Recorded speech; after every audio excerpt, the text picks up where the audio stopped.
Hello viewer, আশা করি আপনারা সকলে ভালো আছেন। আপনারা দেখছেন খাইটেক অফিসিয়াল চ্যানেল। আমি খায়ের আছি আপনাদের মাঝে। আমরা অনেক নতুন ইউটিউবাররা রয়েছি, আমরা যারা ইউটিউবে ভিডিও আপলোড করতে পারি এবং ভিডিও এসইও করতে পারি। আমরা অনেকেই ইউটিউবিং করি, মোবাইল, ল্যাপটপ, কম্পিউটার। আমরা বিভিন্ন জায়গা থেকে ইউটিউবে ভিডিও আপলোড করে থাকি। তো ইউটিউবিং করার মাঝে আমাদের ভিডিও এডিটিং করতে হয়, ভিডিও আপলোড করতে হয়, ভিডিও এসইও করতে হয়। আজকে এই এসইও নিয়ে আমি আপনাদেরকে একটি টপিকস দেখাবো। এক ভাই আমাদেরকে প্রশ্ন করছে যে ভাই, ভিডিও আপলোড করার পরে আমরা কি কি কাজ করতে পারবো আর কি কি কাজ করতে পারবো না। তো আপনি মোবাইল, কম্পিউটার, ল্যাপটপ যে জায়গা থেকে ভিডিও আপলোড করেন না কেন, আপনি প্রথমত Chrome browser, YT studio, YouTube, আপনি এই কয়টা ওয়েবসাইট থেকে ভিডিও আপলোড করতে পারবেন। তো আমরা বিভিন্ন জায়গা থেকে যখন ভিডিও আপলোড করি তখন আমাদের কিছু এসইও অপশন থেকে যায়। তো আমি আজকে আপনাদেরকে মোবাইল দিয়ে দেখাবো, আপনি ভিডিও আপলোড করার পরে কোনো এসইও করলেন না, পরবর্তীতে কি কি কাজ করতে পারবেন। পরবর্তীতে আপনি যখন ডেস্কটপ থেকে করবেন বা ল্যাপটপ থেকে করবেন তখন ক্রোম ব্রাউজারে চলে যাবেন। আর যদি আপনি মোবাইল থেকে করেন তখন আপনি ওয়াইটি স্টুডিও এই অ্যাপসটি ইনস্টল করে এই অ্যাপসটিতে চলে যাবেন। এই অ্যাপসটিতে আসার পরে আপনি যখন একটি ভিডিও আপলোড করে ফেলছেন তখন সেই ভিডিওটি কি পরিবর্তন করবেন। আপনি সাপোজ আমি আমার এই ভিডিওটির পরিবর্তন করতে চাই, তাহলে এই ভিডিওটির আমি এখান থেকে এই পেন্সিল আইকনে ক্লিক করব। ক্লিক করে এই ভিডিওটির কি পরিবর্তন করতে পারবো।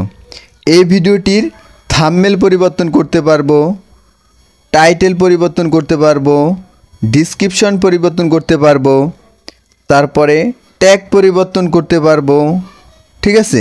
এবং আমি যদি পাবলিক না করে থাকি পাবলিকও করতে পারবো। আবার অনেকের আছে মনিটাইজেশন চ্যানেল, সেই চ্যানেলের মনিটাইজেশন অন অফ করতে পারবেন, ঠিক আছে।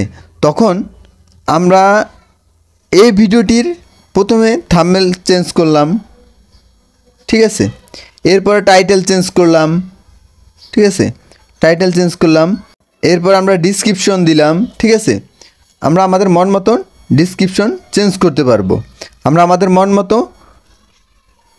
টাইটেল চেঞ্জ করতে পারবো, ট্যাগ চেঞ্জ করতে পারবো, তারপর মনিটাইজেশন অপশন চেঞ্জ করতে পারবো। এখন এখান থেকে তো আমরা ওয়াইটি স্টুডিও থেকে এই কয়টা অপশন কাজ করে আমরা সেভ করে দিলাম। এবার আমরা যারা ক্রোম ব্রাউজার থেকে মোবাইল দিয়ে বা ডেস্কটপ দিয়ে আমরা কাজ পরিবর্তন করতে চাই তারা কি করব।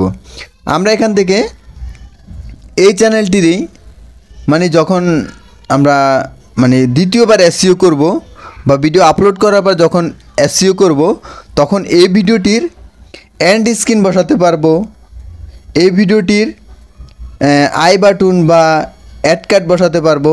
আই বাটন বা অ্যাড কার্ড একই অপশন, আপনারা যেটা বলেন। আমি দুটিকে একটি অপশনে ধরে নিই। আই বাটন বসাতে পারবো বা এন্ড স্ক্রিন বসাতে পারবো। তারপরে এখানে আপনি টাইটেল, ডিসক্রিপশন পুনরায় আবার পরিবর্তন করতে পারবেন, ঠিক আছে। তো এক ভাই আমাদেরকে এমন একটি প্রশ্ন করছে যে ভাই, ভিডিও আপলোড করার পর কি পরিবর্তন করতে পারবো। তাহলে আপনি আপনার একটি ভিডিও যখন আপলোড করেই ফেলবেন বা পাবলিক করেই দিছেন, ঠিক আছে, তখন আপনি সকল ধরনের পরিবর্তন করতে পারবেন, এতে কোনো সমস্যা হবে না। কিন্তু প্রথমত আপনি যদি ভিডিওটি আপলোড করেন পাবলিক করবেন না, প্রাইভেট করে রাখবেন। প্রাইভেট করার পরে আপনি বিভিন্ন জায়গায় গিয়ে এসইও কাজ শেষ করে আপনি এখান থেকে পাবলিক করে দেবেন। তো আশা করি বুঝতে পারছেন আপনারা ভিডিও আপলোড করার পরে কি পরিবর্তন করতে পারবেন। তো আজ এই পর্যন্তই। আজকের ভিডিওটি প্রথম থেকে শেষ পর্যন্ত দেখার জন্য ধন্যবাদ। আর আপনাদের কাছে একটি অনুরোধ, আপনারা যারা ইউটিউব সম্পর্কে, ফেসবুক সম্পর্কে বা ইউটিউব এসইও সম্পর্কে কোনো প্রশ্ন থাকে আপনাদের মনে, তাহলে কমেন্ট বক্সে অবশ্যই জানিয়ে দিবেন। আপনাদের প্রশ্ন অনুযায়ী উত্তর দেওয়ার চেষ্টা করব এবং ভিডিও আকারে দেওয়ার চেষ্টা করব। তো কি ভিউয়ার, সবাই ভালো থাকবেন, সুস্থ থাকবেন।